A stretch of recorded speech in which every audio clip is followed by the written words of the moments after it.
Hi there, and welcome to the Foreign Correspondents Club Hong Kong online Zoom event. Is there a new way forward in the South China Sea? I'm Ian Marlowe, a reporter with Bloomberg News and a correspondent governor here at the FCC. First, I'd just like to remind viewers in Hong Kong that there's only a few days left to catch the FCC's wall exhibition, This Sporting Life by Ian McNichol, which can be seen in the club's main bar and lounge. We are pleased today to welcome as an online guest, Justice Antonio Carpio. He's a retired Philippine Supreme Court Associate Justice who was the key legal mind behind the landmark 2015 Hague ruling that upheld Manila's sovereignty claims against Beijing in an area of the South China Sea. Justice Carpio is also the author of a book titled The South China Sea Dispute, Philippine Sovereign Rights and Jurisdiction in the West Philippine Sea. Our moderator today is Keith Richburg, president of the FCC and a former longtime Washington Post foreign correspondent, a career that included a stint as bureau chief in Manila. He is currently the director of journalism and director of the Journalism and Media Studies Center at the University of Hong Kong.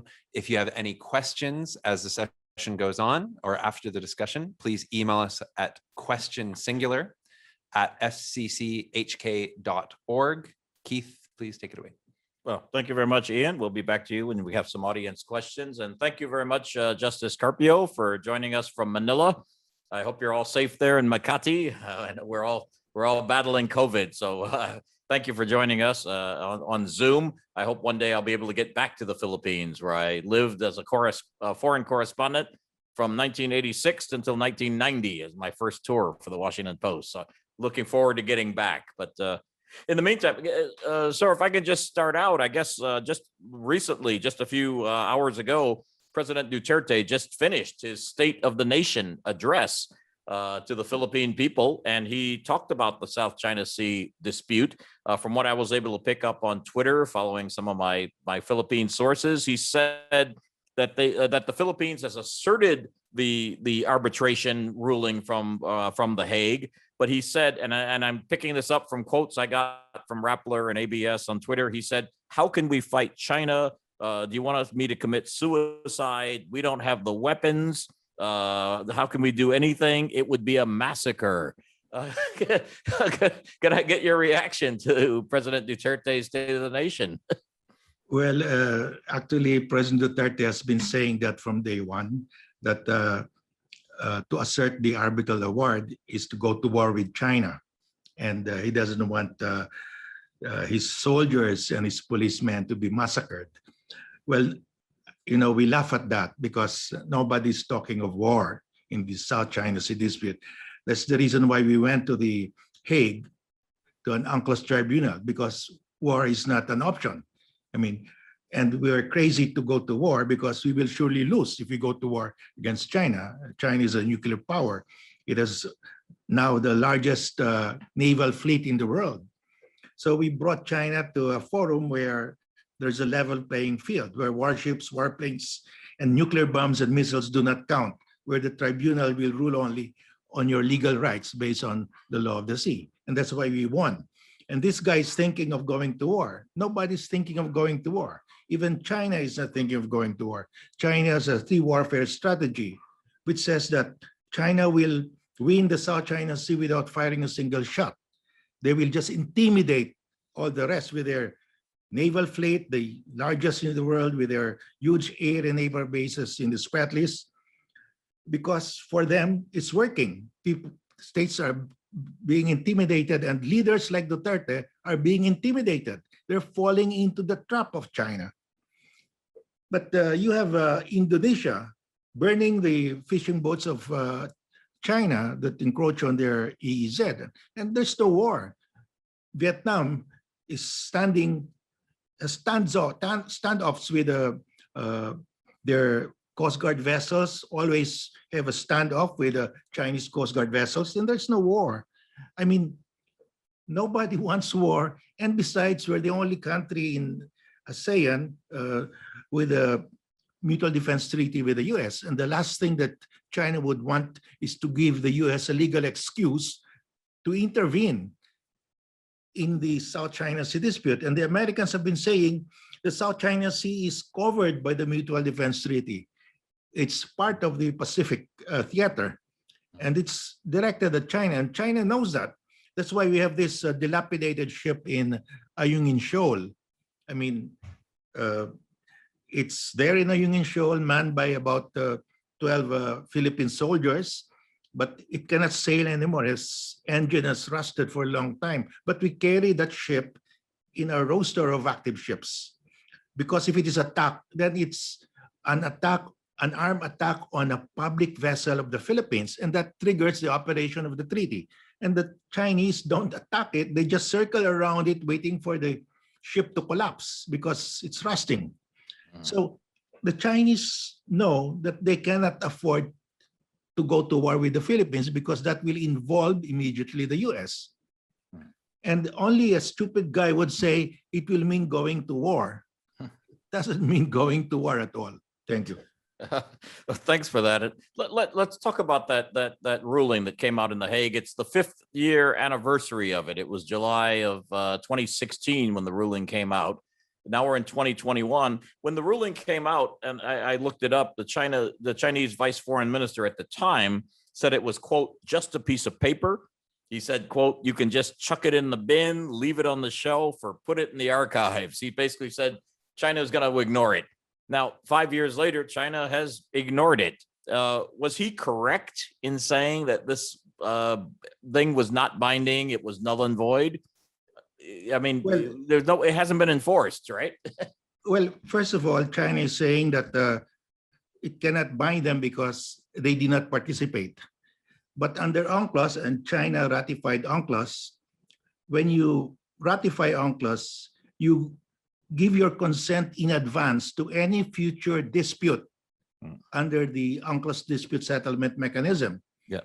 And that means if you are sued under UNCLOS and it falls under the compulsory dispute settlement mechanism, you have to appear. If you don't appear, UNCLOS says the tribunal will proceed and decide the case on the merits. And that's exactly what happened.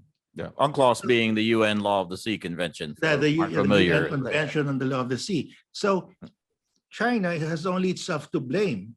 And it knows that if it doesn't appear, it knows that the tribunal will proceed, because China, when it ratified UNCLOS, it gave its consent in advance to any future case that may be filed under the dispute settlement mechanism of UNCLOS. And unfortunately, our own president today, in his State of the Nation address, echoed that position of China, that China did not appear. So he diminished the value of the arbitral award again. And this is not the first time that he did it. But he started doing that, as I recall, from 2016. I mean, he went to China, he went to Beijing in October of 2016. Yeah, he has been consistently. And said basically that this ruling would take a back seat. I think the word he used was, correct? And recently he said it's just a piece of paper that should be thrown to the wastebasket, echoing verbatim what the Chinese has been saying. So he's become the spokesperson of China. Well, let me ask you the question, though. Isn't it true, though, that the UN Law of the Sea Convention, it does not really have an enforcement mechanism? If a country, a signatory country like China, chooses to ignore something like this ruling, saying it has no legal basis, what can the UN do? What can the UN Law of the Sea Convention do? That's correct. There is no world policeman to enforce the arbitral award, because states that ratified UNCLOS undertook on their own to comply in good faith with any arbitral award. But there are some states that go rogue and do not comply in good faith with what they solemnly promised to do when they ratified the UNCLOS. So what is happening now? Well, the arbitral award says that the Philippines is an exclusive economic zone facing the South China Sea. That's in the West Philippine Sea. And every time the US and its allies sail in the West Philippine Sea and conduct naval drills there, they're telling China, these are not your waters. These waters belong to a coastal state. These are the waters of the exclusive economic zone of a coastal state. And in the exclusive economic zone, we can conduct naval drills. The Chinese are saying you cannot conduct naval drills within the 9-dash line. But the US conducts, together with its allies, every 45 days now, freedom of navigation operations in the West Philippine Sea and elsewhere in the South China Sea, precisely rebutting that assertion of China. So when every time the US and its allies sail in the West Philippine Sea in our EEZ, they're telling China, this is an EEZ of a coastal state. That is enforcing the arbitral award.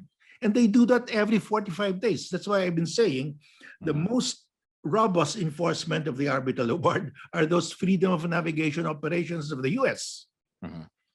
That's right. But it seems kind of interesting if the U.S. Navy is trying to enforce this exclusive economic zone, but the Philippine government under the president is not standing up for that exclusive zone. Isn't that a bit of a contradiction?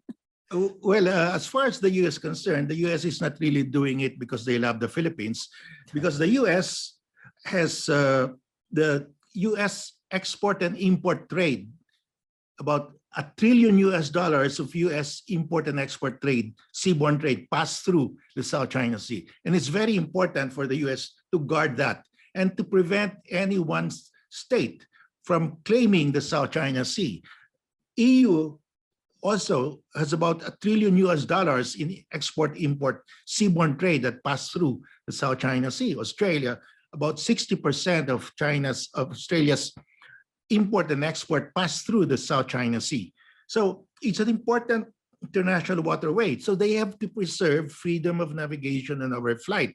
They cannot allow China to claim the South China Sea, because if they claim the South China and China succeeds, Russia will claim the Arctic Ocean.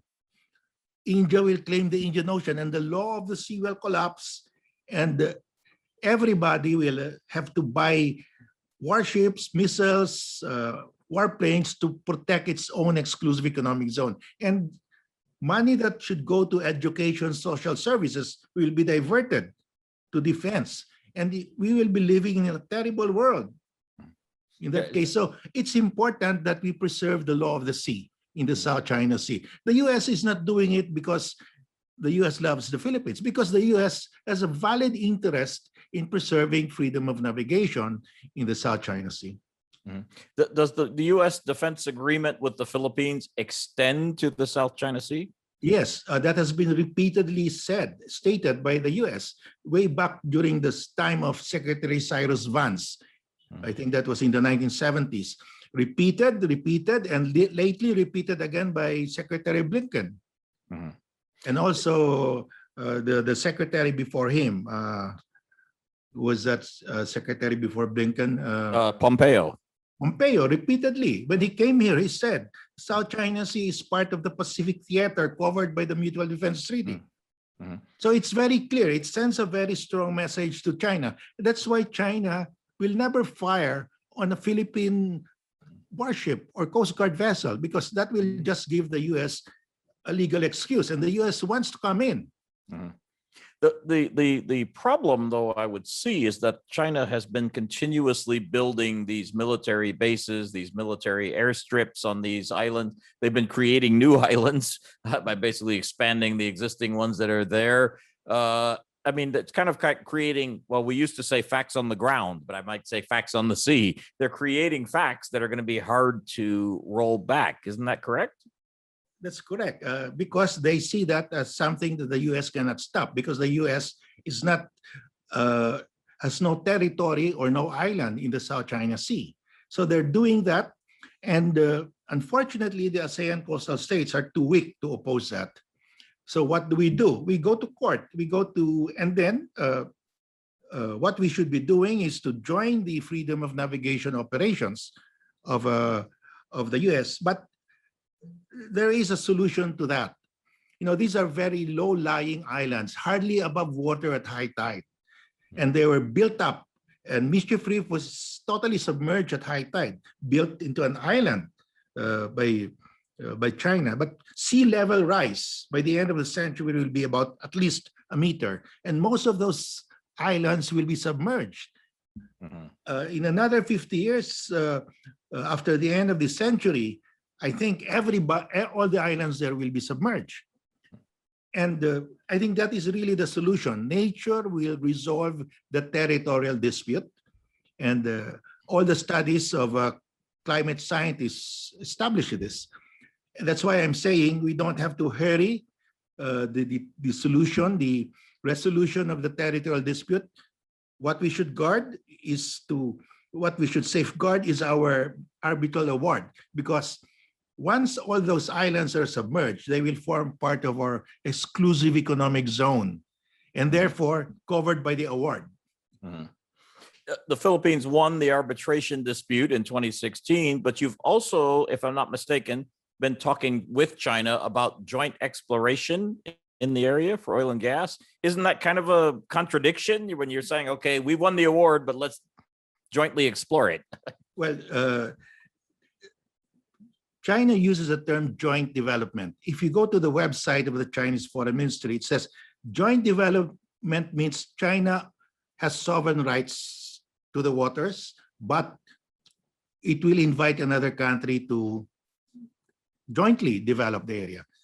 That's why what we signed with China was not a joint development. China sent us a draft stating joint development. We removed all those references to joint development, and we created our own concept, cooperation agreement or cooperation arrangement, wherein the sovereign rights belong to us, but we invite a foreign company to exploit, just like what we have with Shell. Shell is extracting the gas in Malampaya, our largest gas field in the South China Sea. But the sovereign rights belong to the Philippines. So what we signed was a cooperation arrangement. And that's what many people do not realize, because the document is not made in public, but I have a copy of that.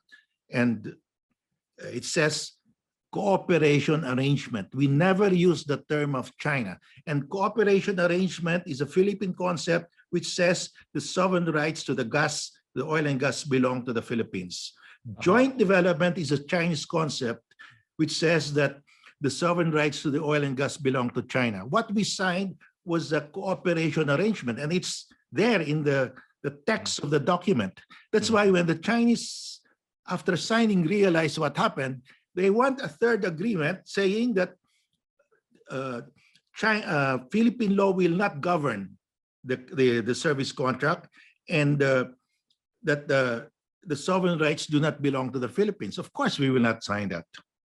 Okay, so now there is development going on under the contract signed that says it belongs to the Philippines, what's found. Is that correct? Well, there is supposed to be a third agreement because there was a memorandum of understanding on the cooperation arrangement, and then the terms of reference to implement the memorandum of understanding. There was supposed to be a third agreement, commercial to commercial, from the service contractor of the Philippines with China National Offshore Oil Company, which is a state-owned company of China. They were supposed to sign an agreement, but at that point, China decided, oh, we will be admitting that the sovereign rights belong to the Philippines. We want that term removed. Of course, we will not sign. So it's stuck there. Nothing is moving because China is demanding that we remove that Philippine law will govern and that sovereign rights do not belong to the Philippines. Of course, we'll never sign that. In the meantime, China passed its new Coast Guard law, authorizing its Coast Guard to fire on any foreign vessel that takes fish or conducts surveys for oil and gas within the 9-dash line. And that killed the MOU because Reed Bank, our largest gas field that we want to develop, is larger than Malampaya, is within the 9-dash line. But the tribunal expressly said Reed Bank belongs to the Philippines, part of the EEZ of the Philippines. So that's where we are now. We are now fighting this new law of China, which is contrary to international law, because this law authorizes Chinese Coast Guard vessels and their Navy vessels to fire on foreign warships outside of the territorial sea, outside of the EEZ of China, outside of their extended continental shelf. That's not allowed because the UN Charter says any territorial or maritime dispute between states must be settled peacefully through negotiation, mediation, or arbitration. Use of force or threat of use of force is outlawed. That is outlawed under international law now. And this law of China allows Chinese vessels, Chinese Coast Guard and Navy vessels, to use force, armed force, to enforce their claim in disputed areas. They cannot do that. Yeah. On this fifth anniversary of that ruling in The Hague, you had Canada, Australia, Japan, and the U.S. all coming forward saying that China needed to abide by that decision. So does the Philippines now feel like it has international support, not just American support, but international support for its Yes, that's maritime claim? correct. More and more countries are coming out in support of the ruling. Countries that were silent before. The Netherlands has come out, Germany. So it's really bizarre because our own president doesn't want to come out in front. So these other countries, I've been telling everybody, these other countries will not come out and say they will support the arbitral award if we do not come out ourselves. But I think the other countries are now impatient and they're coming out in front ahead of us. And we thank these other countries for doing that because we have a president who's just reluctant because he considers President Xi Jinping his personal protector against any mutiny by the Philippine military against him. It sounds like these other countries, Australia, Canada, Japan, the US, it sounds like they're taking a stronger position than your friends and allies in ASEAN. Is that correct? Well, the Vietnam is taking a strong position. Indonesia is taking a strong position. Malaysia is slowly taking a strong position because China has been encroaching on their EEZ, on Lukunya Shoals. So I think it will happen one day when these ASEAN coastal states that are prejudiced by the 9-dash line will be more vocal against China. I think the U.S. Defense Secretary is there now in the ASEAN region. He's planning a trip to the Philippines. I think he's speaking now in Singapore. Do you think he's, among other things, trying to shore up the ASEAN countries a little bit more on this issue? Well, I think he will be restating what the U.S. has been saying, that the U.S. supports the arbitral award, will adhere to the law of the sea, will sail and conduct naval drills where international law allows U.S. warships to conduct those drills. And that means that they will be rebutting China's claim that these waters are quasi-territory of China. And China and ASEAN were supposed to be having talks about a code of conduct in the area. Is that correct? China-ASEAN talks. What's the status of those talks? Well, I don't think anything will happen there because China has been dragging its feet.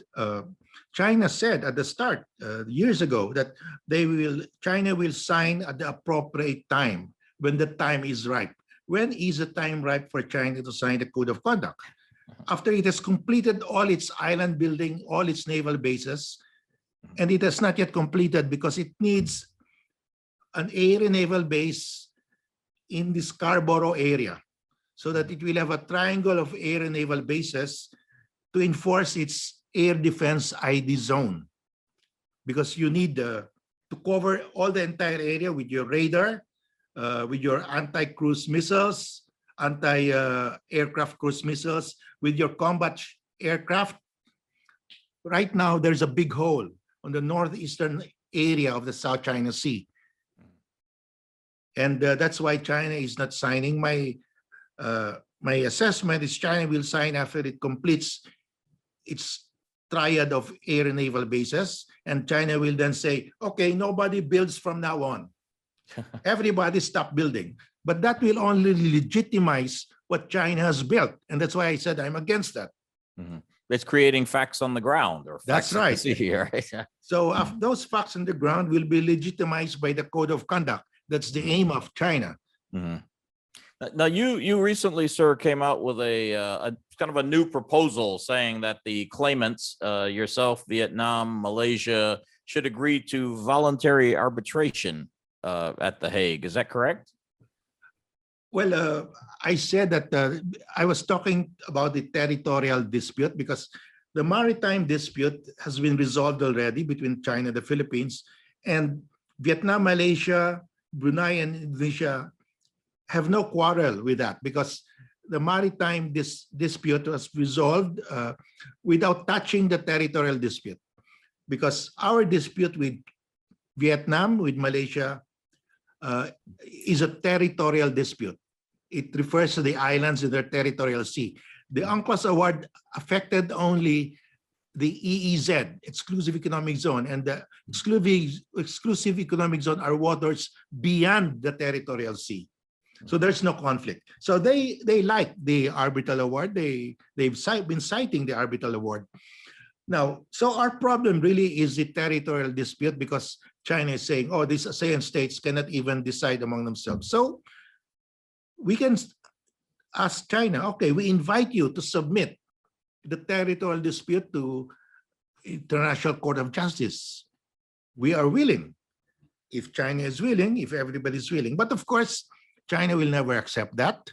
And the real solution, as I said earlier, will be nature. Will submerge all of those islands. Sea level rise will submerge all of those islands, and they will all form part of the exclusive economic zone of the Philippines if they are within 200 nautical miles from our coastline. So we can wait. We can afford to wait, even for another 100 years. So you're counting on climate change, in other words. Yes, which is real, really, because you know what's happening now in all over the world. Oh, absolutely. But doesn't that also make oil and gas exploration more difficult if the islands are going to be submerged? And it's already very difficult in that part of the world, right? Well, it will make it difficult, but I think they have the technology, because they can even get gas in the Arctic Ocean. I mean, in the North Sea, where the winds are very strong, the waves are very strong. So I don't think that will prevent oil and gas drilling, but the effect is a lot of islands that are small and low-lying will be submerged, and a lot of coastal cities will also be submerged. Can I just, if we step back, can I just ask, are you at all worried about the potential for a real military conflict in that part of the world, or do you think that all sides are exercising restraint? Chinese side, the U.S. ships going through there to, exercise their right to navigate in international waters. I mean, or are you worried that there could be a mistake, that there could be a shooting war? Well, there is no country that will start a war deliberately. China doesn't want to start a war. The U.S. doesn't want to start a war. We don't want to start a war. If there is a skirmish, it will be accidental, but I give it a very low probability, because everybody knows the consequences. The Chinese especially know the consequences. They know that if they attack a Philippine naval ship, it will bring the U.S. Into the picture. So the Chinese are exactly doing what the Art of War author says: win the war without firing a shot. And that's what they've been doing. And just for our viewers who may not be as familiar with this territory and may not have lived in the Philippines, could you explain to them what the 9-dash line is that the Chinese always refer to and talk about? That doesn't have any legal basis, correct? Yes, the arbitral award says the 9-dash line has no historic or legal basis, because it was just invented in 1947 by the Kuomintang. And China says they own the South China Sea since 2,000 years ago under the 9-dash line. But the 9-dash line was invented only by the Kuomintang in 1947. And the Kuomintang today has disowned the Chinese Communist claim that the 9-dash line is a claim to everything within the 9-dash line. The Kuomintang is saying the 9-dash line is a claim to islands within the 9-dash line. They were not claiming everything within the 9-dash line because Taiwan now is trying to align the 9-dash line to UNCLOS. So if it is a claim to islands and their whatever maritime zones are allowed under the international law, then that's okay. There's no problem. This is why when Taiwan intervened in the arbitration, because Taiwan intervened upon the instigation of President Ma, the president of Taiwan at the time, who was the head of the Kuomintang party at the time. In their intervention, Taiwan never mentioned the 9-dash line. Taiwan argued solely on the basis of UNCLOS. Not a single word of the 9-dash line was stated in their intervention.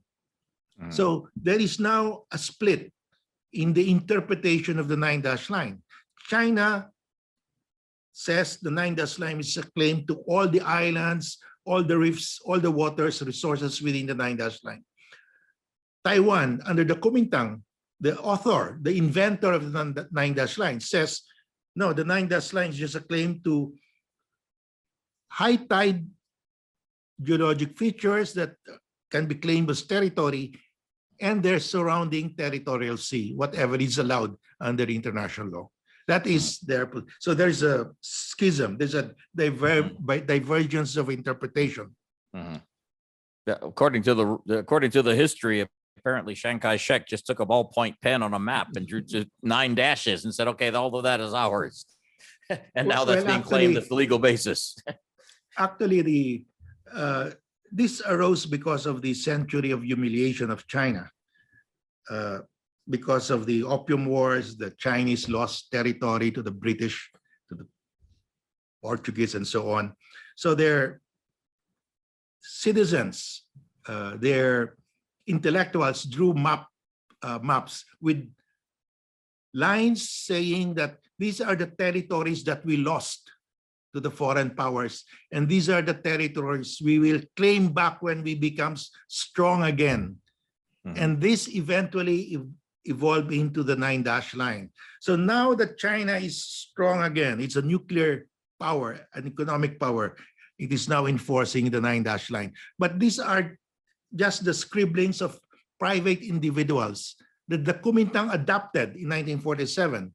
But the Kuomintang said, no, it's just a claim to islands. We never claimed the entire South China Sea because nobody can claim an entire sea. Yeah, what you call the West Philippine Sea, correct? Well, the West Philippine Sea is a part of the larger sea of the South China Sea. The West Philippine Sea is a body of water forming our territorial sea, our exclusive economic zone, extended continental shelf. In other words, waters where we have sovereignty or jurisdiction under international law. So we can call it West Philippine Sea because we have a connection. We have either sovereignty, sovereign rights, and jurisdiction over these waters. And I want to talk about Philippine politics, but before I get there, let me just ask a question in general. What does the average Filipino think about this dispute, and what do they think about China? Do they feel nationalistic, that they feel like China is encroaching on their territorial waters and their islands? Because this issue, it becomes very nationalistic within China. But I'm wondering, in the Philippines, do people care? Well, for the last about 7 to 10 years now, the survey companies here, SWS, Pulse Asia, have been asking this question, and 80 to 90% of the people want the arbitral award asserted. They want the Philippine government to defend our exclusive economic zone in the West Philippine Sea. And in the surveys now, this is one of the top 3 issues for the election, defending our sovereign rights in the West Philippine Sea. So it is in the consciousness of the Filipino people now. Why is Duterte still so popular, if you believe the polls, if he continues to side with China and go against this arbitration ruling? That's the dissonance, because while 90% of the people want the arbitral award asserted, Duterte says he is setting it aside, but he remains popular. So far, it has not really connected, but we are trying to connect it now. And I think we're succeeding slowly. If you know, again, I mean, we're speaking generally here, but I mean, among the Filipino population in general, are they more pro-China or anti-China, or are they more pro-American or anti-American? Well, in the last 20 years, they have been at the bottom of countries that are trusted by the Filipino people, negative all of the time, below zero. Both countries? No, only, well, the US is always positive. Well, US is positive, because when I was there in the Philippines kicked out the US bases at Clark and Subic. Yes, that was the government, but the people still look at the Americans positively. It has never gone down to negative. It stays from 30 to 40 to 50%. But the Chinese have always been below 10%, negative 10. Yeah. Or lower. So I'm still trying to understand, how does Duterte get away with being more kind of pro-China and anti-American when the people are almost the opposite, you're saying? I don't understand it. Well, it's just that the West Philippine Sea issue is not at the top two concerns of the Filipino people. We're trying to bring it up. And you mentioned, I saw an article where you mentioned that there was a need to wake Duterte up on this issue. Have you had any success? Well, you cannot wake up somebody who's pretending to be asleep.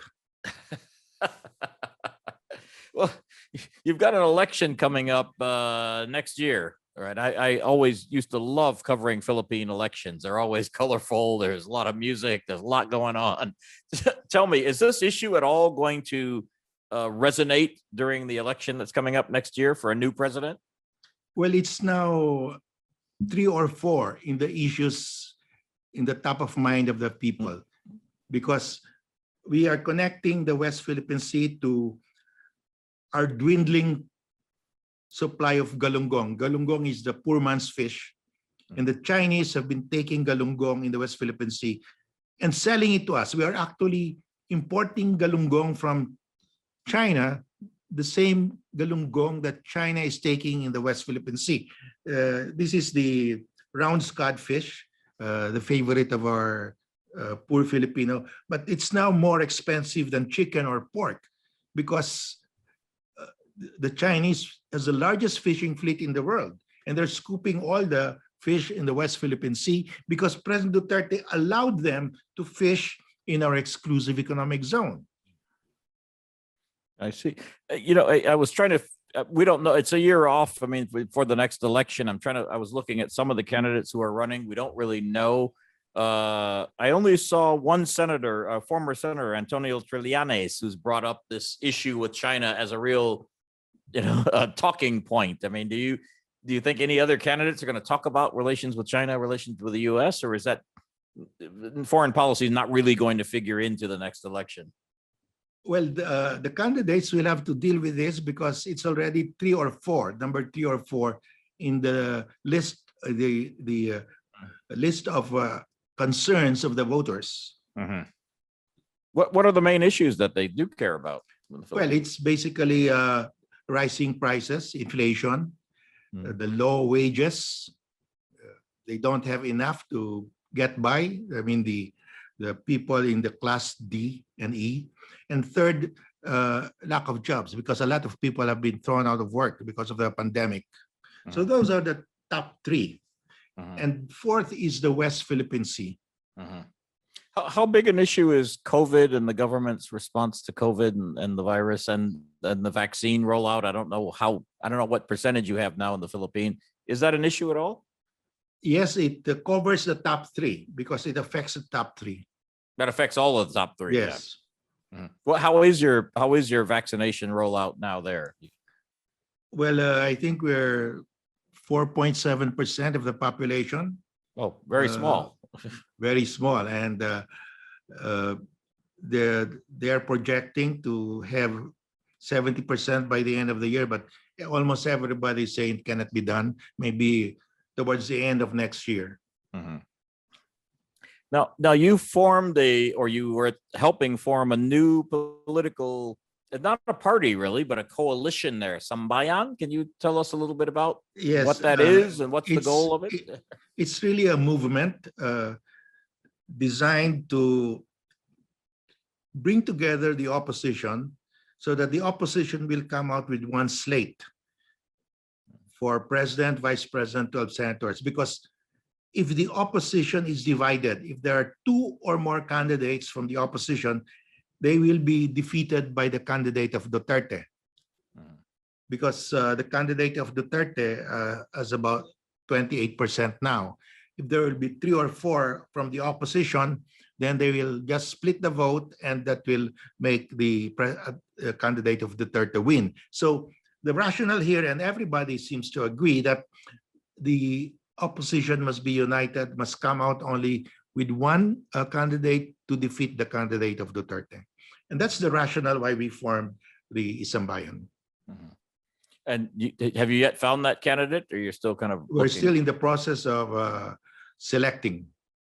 I know it's early, but first of all, we know that Duterte is not going to try for another term through some other means, correct? By changing the constitution or running It's for too vice late, yeah. president. He It's too cannot late. do that anymore. Okay, but he could run for vice president, correct? Yes, he can if he wants to. Okay. Would you have what? So who would you have your money on being the Duterte candidate? Is that going to be his the daughter, daughter. Sarah? With the daughter, or we have Bongbong Marcos? It's the daughter. I think they will put up the daughter. It's very clear. Mhm. Would she share his view on China and the South China Sea dispute, do you think, or do we know? Well, the fruit will not fall far from the tree. So that could be a bit worrisome then, I guess, for people then, correct? That's right. But I mean, again, I know this issue probably isn't a big issue, in the Philippines, the South China Sea. You mentioned it's number 4th there, but I mean, foreign policy never is a huge issue. But I'm just wondering if the anti-China sentiment in general, because President Duterte has gone to great lengths to kind of criticize the U.S. and say that China is their friend now, et cetera. Would that hurt a Duterte candidate in the future, or not really? Well, I think if we bring it properly, that the Chinese are getting the fish from our exclusive economic zone. That's why the favorite fish of the poor Filipino has doubled in price now since Duterte took over, and very difficult to find in the market now. Mhm. So I think we can connect it to food. It becomes a gut issue. A lot of us, watching what happened when Duterte was elected in the Philippines, we said that he was Donald Trump before Trump was elected, even. The original Trump, yes. He was the original Trump. I mean, with the Biden administration now, do you hope for, or do you see any change in the people in charge in State Department, in the Pentagon, in the White House? Do you hope there's a change in Washington? And what will that mean for the Philippines, do you think? Well, I think as far as the South China is concerned, there's bipartisan agreement on what the U.S. policy should be. And the Biden administration's policy is not too far from the Trump administration policy as far as the South China Sea is concerned. So we're happy with that. And if the policy is sharpened, we will be happier. Mhm. And the former president Benigno Aquino Jr. just passed away. My condolences to his family, but it was under his administration that you went to The Hague, correct? That's right. But it wasn't always. Even his advisors were not united on that. I was reading some articles by you and reading some reports out of Rappler. That was not easy to take on China at the UN, correct? Yes, it was Talk about not that easy. a little bit. Talk Well, about that. As always, in foreign policy, there are several sides, two or more sides within an administration. It happens in the US anywhere. And there was a faction that was in favor of bringing China to an UNCLOS tribunal. There was a faction that was not in favor. And there was a fight, and President Aquino decided to proceed. And he did not waver. And we won. So the entire problem then with enforcing this, in your view, would be that you're term limited. So Aquino was gone, and Duterte was in, and he chose not to enforce it, correct? Yes, he chose, in his words, I will set aside the arbitral award in order that I can secure loans and investments from China. He was hoping about $24 billion US, but his term is about to end and less than 5% has materialized. So, and China will not be bringing in any more loans or investments because they're having also a problem.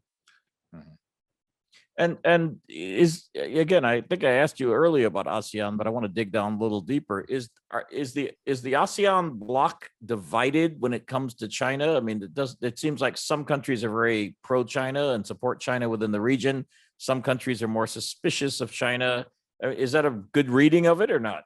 Well, ASEAN works by consensus. That means ASEAN can only move if there's unanimity. And we can never be unanimous because there is Cambodia, there is Laos, and there is Myanmar that will be pushing the side of China. That's why I've been saying we can have a coalition of the willing. The countries that are directly affected by the 9-dash line, Vietnam, Malaysia, Brunei, Indonesia, and the Philippines, can just act as a subgroup within ASEAN because they are the ones directly affected by the 9-dash line. The others are not. If China succeeds in what they're doing now with building these airstrips and these military bases on these islands, I mean, what does that say about the rules-based international order? What does that say about the UN Law of the Sea Convention? You know, I mean, that would be huge, correct? Yes. Well, there are 5 nuclear armed countries that lost in international arbitration to non-nuclear armed states. The US lost to Nicaragua. Eventually, the US complied with the ruling. I mean, did not strictly say we made a mistake. The US just said, how much are you asking from us for damages? Or we'll give it to you in economic aid, but we don't want to call it damages. Face saving for the US, and Nicaragua was happy, and that's how it was resolved. The Netherlands won over Russia on the Arctic Sunrise case. Russia said, we will not pay you damages, but eventually, after several years, Russia said, okay, can you accept half of the damages? And the Netherlands said yes. So 2 nuclear armed states giving way to non-nuclear armed state that won over them. Mauritius won over the UK in the Chagos Archipelago arbitration, and the UK said, we will abide. Bangladesh won over India in the Bay of Bengal arbitration, and India, because it adheres to UNCLOS, says, we will abide. China is the only country in the world, nuclear armed state, that has not yet complied. But I'm not judging this yet because our president, when the ruling came out, said, I'm setting aside the arbitral award. So how do you expect China to comply? Because, of course, states would try to wiggle out of their commitments under the UNCLOS if they can. But if your own president doesn't want to assert it, of course, the other side will not comply. So the jury is still out. Let me ask you, how, you know, when President Duterte said that we're going to set aside this ruling that we won, we're not going to try to enforce it, et cetera. How did that sit with the Philippine military? Because many of them are very tied to the U.S. military. Many of the officers went to West Point. I mean, is there a split there? Well, when President Duterte said that, he also said to the Navy, do not patrol beyond our territorial sea. He was referring to the West Philippine Sea. Patrol only up to our territorial sea. But our Navy continued to patrol beyond our territorial sea to protect our EEZ under the award. And I asked them, wow, how do you do that? And they said, we are waiting for the written instruction, because if there is no written instruction, we will follow the old instruction that we will patrol the EEZ. And Duterte will never put that in writing. So the at the top, at least in the Philippine government, the military, the government, it's not unanimity in terms of this Duterte policy. Then is that correct? Well, the military will follow the president if he puts his order in writing. It sounds like Donald Trump. He was a bit kind of mercurial and would say things, and sometimes people would say, "No, we're not going to do that." Yeah, the chief of staff was trying to prevent Trump from initiating a skirmish with Iran. Exactly. That's exactly what I was thinking of. And also the Philippine Foreign Secretary, Teddy Boy Locsin, who we all know. I mean, what's, do you know where he stands in this? Well, these are Filipinos who are patriotic, but they happen to be serving the president. So they'll try to navigate, but they will not do anything that will harm our national interest. Sure. And can I ask you one question which came in? I mean, how has the pandemic changed China's relationship or its actions in regard to the Philippines and Southeast Asia? They've been, I guess, involved in what we call pandemic diplomacy, giving vaccines around when needed, Belt and Road projects. I mean, has the pandemic changed views of China and China's relations with the Philippines and your neighbors? Well, our relation with China is affected mostly by the West Philippine Sea issue. And President Duterte tried to solve this by bringing in the vaccine of China. But the vaccine of China turns out to be less effective than the Western vaccine. And if given a choice, Filipinos would choose the Western vaccine. And those who took the Sinovac 2 doses are trying to get a 3rd dose of Moderna or Pfizer. I mean, I think it has boomeranged. So you don't think that vaccine diplomacy is working then? It's not. Interesting. And so what's the next step now? I mean, I know we've got a State Department official, Wendy Sherman, is now meeting outside of Beijing and Shenzhen with Chinese officials. You've got the U.S. Defense Secretary there, I think in Singapore now, heading to the Philippines. The U.S. under the Biden administration seems to be more interested in containing China's intentions in that part of the world. But again, you still have Duterte. He's still there, at least until next year when there's a new election. We don't know what's going to happen. Where does this go now? What's next, I guess, in the South China Sea dispute?